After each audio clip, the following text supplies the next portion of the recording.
अस्सलामुअलैकुम रहमतुल्लाहि व बरकातुहू। कैसे हैं अज़ीज़ तालिबात, उम्मीद करती हूँ खैर वाफ़ियत से होंगे। आज हमने अज़ीज़ तालिबा अपनी तख्ती नंबर 8 हरूफ़ मद्दा व लीन स्टार्ट करनी है, लेकिन उससे पहले हमने ये देखना हरूफ़ मद्दा होते क्या हैं। ठीक है, इनको एग्जांपल्स के साथ हमने पढ़ना है। एग्जांपल्स के तौर पर हमारी पूरी तख्ती लेसन नंबर 8 जो है हमारा नूरानी कायदा का, वो भी कम्प्लीट हो जाएगा। चलें अज़ीज़ तालिबात, हरूफ़ मद्दा जो हैं वो कुल 3 हैं, अलिफ, वाव, या। ये हरूफ़ मद्दा हैं।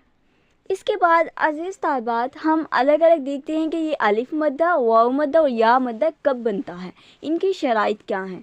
चलें अब वो देखते हैं। अज़ीज़ तालिबात, अगर अलिफ से पहले ज़बर आ जाए, अब ज़बर के ऊपर आएगा बच्चों, वो जो भी लफ्ज़ हो सकता है, बा हो सकते हैं, ता हो सकते हैं, सा हो सकते हैं, जीम हो सकते हैं। ठीक है, कुछ भी आप देख सकते हैं। तो ये बनता है अलिफ मद्दा।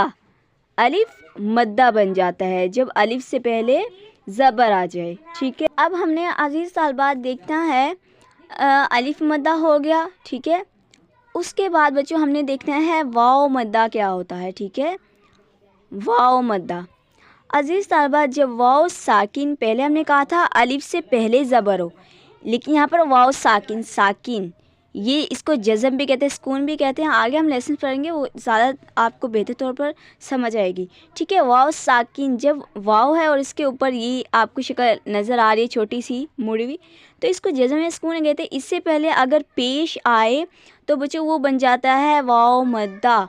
उससे पहले कोई भी आपका हर्फ आ सकता है, बा है, खुद वाव आ जाए, या आ जाए, जो भी एवरीथिंग। ठीक है, आप देखोगे एग्जाम्पल में अच्छे से समझ आएगी। उसके बाद अज़ीज़ तालिबात, तीसरी चीज़ आपकी आती है याए मद्दा।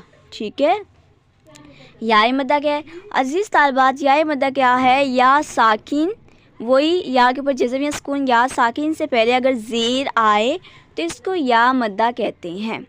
अज़ीज़ तालिबात, अगर आप ये कहें कि ये दोस्त हैं, अलिफ का हमज़ा दोस्त है, ठीक है, और वाव का जो है वो पेश दोस्त है, और या का ज़ेर दोस्त है, तो ये बेजाना होगा, क्योंकि आप अक्सर जो है वो देखेंगे तमाम जगहों पर अलिफ के साथ ज़बर ही होगा, वाव के साथ पेश ही होगा, और या के साथ ज़ेर ही होगा। अब सवाल ये आता है अज़ीज़ तालिबात कि इसको कितना लंबा करके हमने पढ़ना है। अज़ीज़ तालिबात, अब सवाल ये आता है कि हमने इसको कितना लंबा करके पढ़ना है हरूफ़ मद्दा को, चाहे वो अलिफ मद्दा हो, चाहे या मद्दा हो, चाहे वाव मद्दा हो, तो इनको कितना लंबा करके पढ़ना है। अज़ीज़ तालिबात, इनको हमने एक अलिफ के बराबर लंबा करके पढ़ना होता है, ना इससे ज़्यादा ना इससे कम, ना झटका देकर इसको पढ़ना होता है। ठीक है, ना मजहूल पढ़ना होता है। ठीक है, आराम से अलिफ के बराबर खींचकर लंबा करना है, और जिसको हम मद्दे असली बोलते हैं। ठीक है, मद्दे असली बोलते हैं। चलें अब इसकी एग्जांपल्स देखते हैं कि किस तरह अलिफ मद्दा आएगा, वाव मद्दा क्या होता है, और या मद्दा क्या होता है। साल बाद तख्ती नंबर 8 मद्दा और लीन। पहले हम बच्चों मद्दा का पोर्शन पढ़ेंगे, उसके बाद लीन का पोर्शन पढ़ेंगे। चलें, ये एग्जांपल्स है बच्चे, ये देखो, ये अलिफ है, इससे पहले ज़बर है। ज़बर किसके लफ्ज़ के ऊपर है ये मैटर नहीं करता, लेकिन अलिफ से पहले ज़बर है, इट्स मीन ये अलिफ मद्दा है। ठीक है, ये अलिफ मद्दा हो गया। इसके बाद देखिए वाव साकिन, आपको नज़र आ रहा है वाव साकिन? वाव साकिन के पहले पेश है।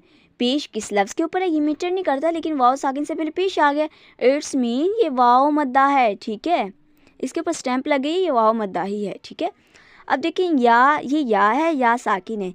या साकिन से पहले ये देखिए ज़ेर है, और किस लफ्ज़ के नीचे ज़ेर है ये मैटर नहीं करता, लेकिन वाव साकिन से पहले ज़ेर हो ये मैटर करता है। तो ये पक्का जो है वो याए याए मद्दा है। ठीक है, तो उम्मीद करती हूँ आपको समझ आई होगी। तो अब ये आता है कि हमने इसको पढ़ना कैसे है। अऊज़ु बिल्लाहि मिनश शैतानिर रजीम, बिस्मिल्लाहिर रहमानिर रहीम। बा अलिफ ज़बर बा, बा वाव पेश बू, बा या ज़ेर बी, बा बू बी। नेक्स्ट भी इसी तरह होगा, ता अलिफ ज़बर ता, ता वाव पेश तू, ता या ज़ेर ती, ता, तू, ती। नेक्स्ट इसी तरह है बच्चे, सा, सू, सी, हा, हू, ही, खा, खू, खी, रा, रू, री। देखिए यहाँ पर रा के साथ, देखिए रॉ के नीचे ज़ेर आ गए, रॉ को बारीक पढ़ेंगे, ठीक है। आपको पता है ना, रॉ के ऊपर ज़बर या पेश आए तो मोटा पढ़ते हैं, ज़ेर आए तो बारीक। री, यहाँ पर रॉ पढ़ेंगे, रॉ, रू, री। देखेंगे अब हम ज़ा, थोड़ा मजबूती के साथ, ठीक है। ये सीटी वाला हर्फ है। ज़ा, जू, जी, त्वा, तू, ती, गा, गू, गी, फा, फू, फी, हा, हा, हू, ही, या। हा की आवाज़ भारी से अदा करते हैं, ठीक है। यू, यी, आ, ऊ, ई, जा, जू, जी, दा, दू, दी। अब इसको नरमी से अदा करना, नर्म वाला हर्फ है, ठीक है। रा, रू, री। इसका मखरज को आपने जहन में रखना है। नेक्स्ट देखें बच्चे, सा, सू, सी। इसमें सीटी वाली आवाज़ आनी चाहिए, सीटी वाला हर्फ है।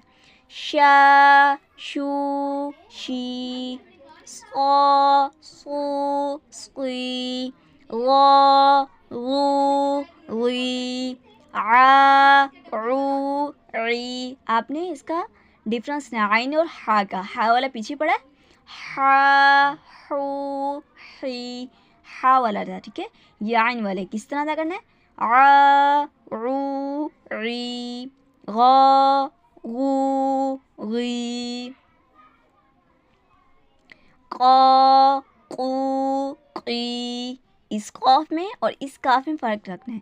का, कू, की, ला, लू, ली, मा, मू, मी। तो बच्चे उम्मीद करती हूँ आपके अच्छे से आ गया होगा। अगर कोई कन्फ्यूजन आप मुझसे पूछ सकते हैं।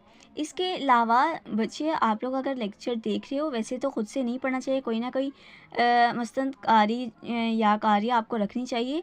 लेकिन जो भी मेरा लेक्चर देख रहा है कि तख्ती के लास्ट में, तख्ती जब एंड हो जाए तो उसका टेस्ट ज़रूरी होता है। और टेस्ट वो किस तरह करना होता है, जोड़ के साथ नहीं लेना होता है।